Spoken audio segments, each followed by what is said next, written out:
Hello my friends, it's the Game Boy Geek here. Today, we're gonna be going outside into the frigid cold. I mean, there's snow everywhere, it's coming down like crazy, but we're not afraid because we're gonna bundle up and we're going to go on a dog sled and we're gonna be yelling mush mush and we're gonna be trying to win. Today, we're looking at Snowtails, a racing game in the snow for 2 to 5 players. And today, we're gonna teach you how to play this. It's called a rule school and it's gonna allow you to dive right into the action without having to read the rule book. So we're gonna teach you how to set it up and we're gonna show you how to play, and then you can skip the rule book. Let's get going. Snowtails, you'll be playing on one of 7 predetermined tracks, so the game's modular and changes every time.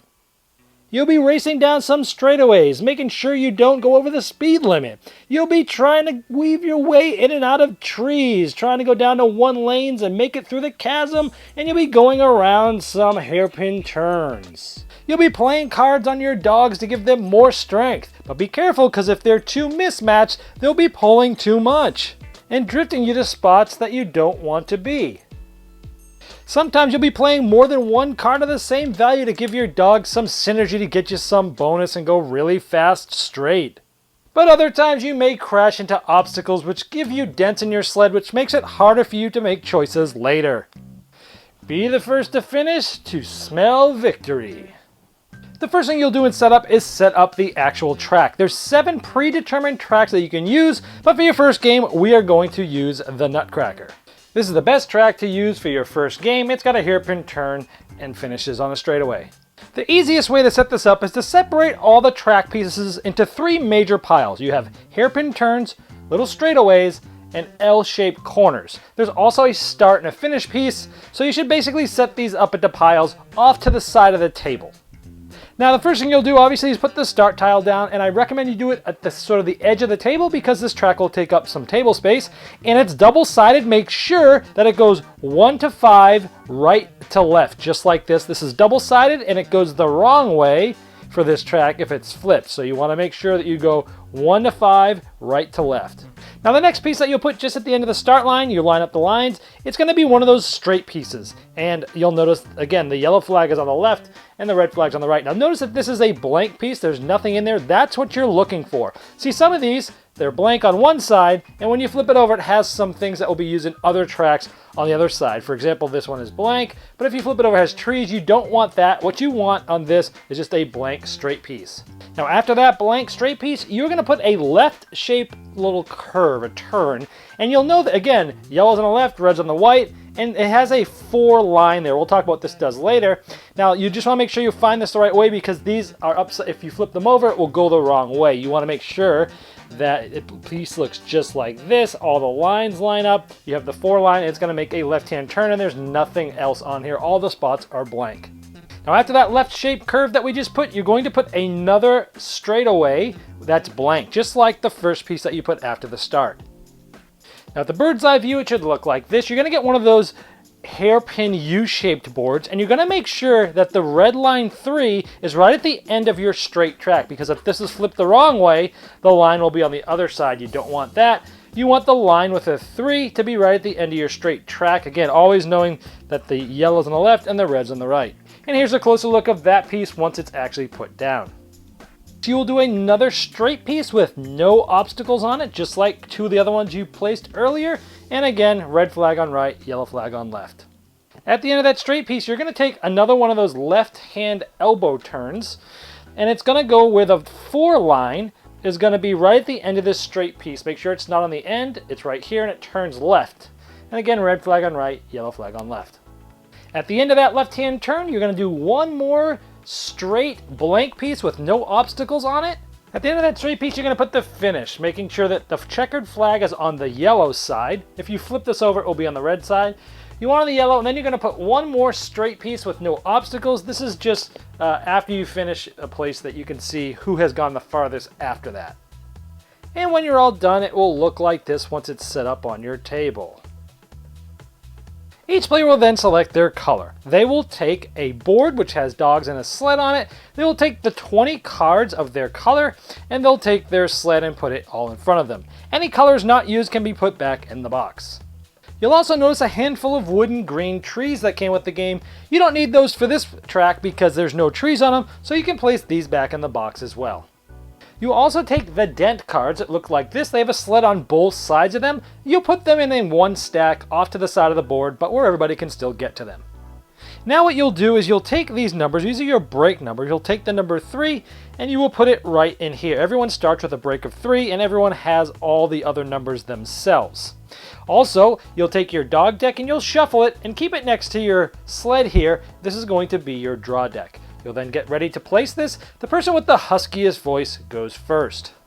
Now that starting player gets to pick which position they want to start in. So there's only one sled per spot, and then they'll also take 5 cards of their dog deck after they have shuffled their deck. The rest of the people will then place as well. If they place in the 4th or 5th spot, they'll get to draw 1 or 2 more cards at the beginning of the game. So if this player went here, he would be able to do 5, which is normal, plus the 2. So he would actually draw 7. And these extra cards in spaces 4 or 5 are used regardless of the amount of players that there are. Now at the beginning of the round, turn order is by whoever is in first place goes first, and then second and third and so forth. If there's a tie, it's the player who's on the inside part of the track is going to be ahead. So since this is going to be a left-hand turn, this is the inside, green would go first. Of course, we're maybe 1 turn in at this point. Green would go first, and then yellow, and then blue, and then we would see who would go first depending on their positions. Now to show you, let's say the green player already moved, it's the yellow player's turn. Just to show you, these cards would be in your hand, nobody would be able to see them, but just to show you, they range from 1 to 5. There's actually 4 of each of these numbers in this total deck, which is why you have 20 cards. So on your turn, you're going to place up from 1 to 3 of these cards, either on your dogs or on your break. And if you place more than 1 card, it has to be the same number. In this case, let's just place 1 card. We'll take this 4, and we will put it right here. So what this means is we look at these 2 dogs and we always add them up. We have 7 minus 3, we're gonna move 4. But seeing where the right dog is stronger than the left dog by 1, we're gonna drift that 1 to the right. Also notice that this here has the yellow on the left and the red flag on the right, just like the board. So at any time, if you're going in sort of a weird direction to the board, you can kind of turn this to ways to make it more easily for you to see which way you're headed. So we're going to move forward and we have to drift 1 to the right. You can take that drift at any time. So I'm going to go 1, 2, 3, 4. And in this case, it didn't matter. But if I was here and there was a sled right in front of me, and you don't want to hit people, and you can't be in the same spot, you would go 1, 2, 3, 4, and go around that sled. And after our move, we would make sure that we have 5 cards in our hand. Normally that will mean drawing a card, but in special circumstances, you won't draw a card, or sometimes you might even get rid of a card if it was the beginning of the game and you had extra cards from starting in that 5th spot. My next turn, I threw down 2 5s. Remember, you can throw down more than 1 card if they're the same, but they always have to be on a different spot. So I could throw the 2 5s here, or I could throw a 5 here, and the 5 in my discard pile, which essentially allows me to swap my break out. So now my break is 5. The most cards you can play is 3 because it would be the same number on the break and the 2 dogs. So here we have a total of 9 minus 5 is 4, and we're going to drift 1 to the left. So we're going to go 4 and 1 to the left. So I'm going to go 4 and 1 to the left. I'm going to go 1, 2, 3, 4. Now notice this line had a 4. These are speed limits for the corners. This time I moved 4, which is fine because that's the limit. If I had to move more than 4, let's say I moved 5, for every 1 number over the speed limit, I have to take one of these dent cards and put them in my hand. These cards do nothing for you. They just clog up your hand because they can never be discarded. Because at the end of this, I would have had 3 cards because I played 2, and I get a dent card, and then when I draw up for my 5th card, one of them is going to be a dent. Essentially, it makes it so I have less options during my future turns. Any cards played on the break is essentially your discard pile. You can put them all there. Now let's say on my next turn, I play this 1 5. We have a 5 and a 5 and a 5. This is perfect because if at any time you play cards and you have the exact same strength in your dogs, you have synergy, you'll be able to possibly get a bonus. So right now we have 10 minus 5. We're going to move 5. We're going to go perfectly straight because we're in synergy. So I'm going to go 5 straight. Let's see what this looked like. 1, 2, 3, 4, 5. Now, I was in 3rd place when I started this back here. And after I've taken my normal move, I can get a bonus. Because I had that synergy with the dogs, I can move 1 spot for for the place that I was in. So I was in 3rd place. I can move 3 spots, but it's all or nothing. I either have to move 3 or I move 0. If I chose to move the 3, in this case, it would put me past this line, and I moved a total of 8 spots this turn, which would put me way over the limit, so I definitely would not want to take the extra bonuses there. Now, there's some other bad things can happen, is you can crash into other people's sled. Usually it's by accident. And so what happens is, let's say I was going to crash into this person. Essentially, you stop in the spot that's just before it because you actually crashed.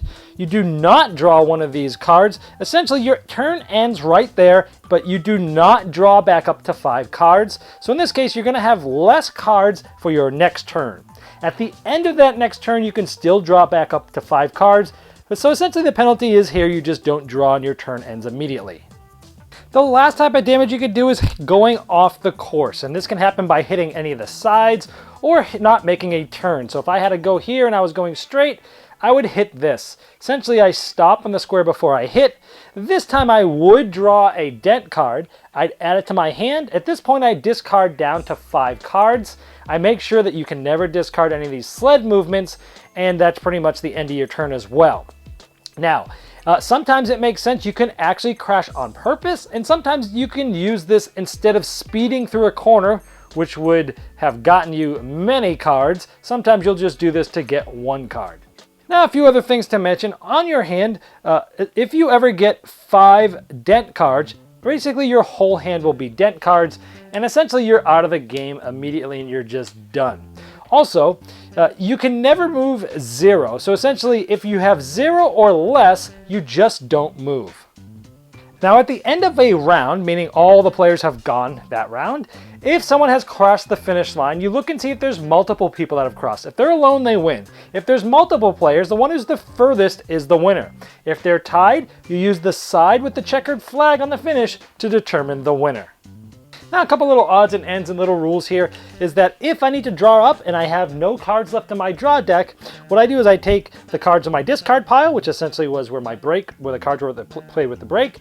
The top cards from my dogs would stay there because they're still active, and then all these cards would get shuffled together to become my other draw deck, and then I would draw my 5th card. Also, when cornering, you'll notice there's some spots on the board. This is sort of a dark circle, and it goes in a straight line to this other dark circle, where this is a clear circle, which goes in line with this clear circle. This kind of shows you where if these two are here, they're actually tied. This guy's on the inside track, so he would be the one to go first if this was the beginning of another round. And it just allows you to see where the spots are and where you are. So if someone was here, this player would actually be ahead of this player. Now, when cornering this tough thing, if you were to go straight, you would just stay in this lane right here. But let's say they had a drift of 3 to the right. They could actually go 1, because this one's a little bit ahead, 2, 3, and then go straight if they had more movements. And that's sort of how you move around some of these corners.